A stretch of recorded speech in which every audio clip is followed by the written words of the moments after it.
এটা গাড়িত মানুহ পিছফালে বহিলেও হ'ব আৰু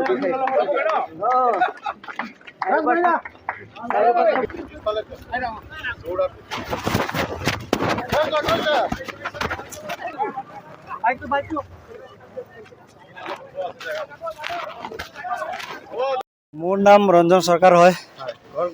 মোৰ ঘৰ তেজপুৰ হয়, তেজপুৰ ইউনিভাৰ্চিটিৰ ওচৰত। আৰু ইয়াতে মই শৰ্মা ছাৰৰ লগতে আহোঁ, শৰ্মা ছাৰৰ লগতে থাকোঁ।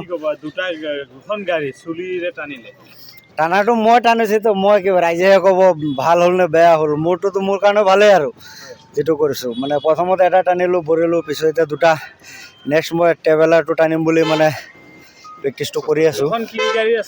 এটাতো চেল্টছ আছিলে আৰু এটা চুইফ্ট ডিজাৰ। দুটা কিমান দূৰলৈকে টানিছে? হ'বতো 200 মিটাৰ বেছি হ'ব নেকি, 300 মিটাৰমান হ'ব। কিমান দিনৰ পৰা? এইটো বেছি দিন হোৱা নাই, এক মাহমান হ'ব, 1-1.5 মাহৰ পৰা। আগতে এখন গাড়ী টানিছে? আগতে এখন গাড়ী আছিল। আৰু মানে চুলিটো মোৰ এতিয়া পূৰা যোৱা নাই পিছফালে, এইটো ওপৰকেইটা পোৱা নাই, অকল পিছফালৰটোতে টানিছোঁ মই। এইখিনি গৈ পোৱা নাই, এইটো পালে মই ট্ৰেভেলাৰ টানিম। এতিয়া কি ট্ৰেভেলাৰ টানিম? ট্ৰেভেলাৰ টানিম আগৰটো। আজি দুখন টানিছে? আজি দুখন টানিলোঁ।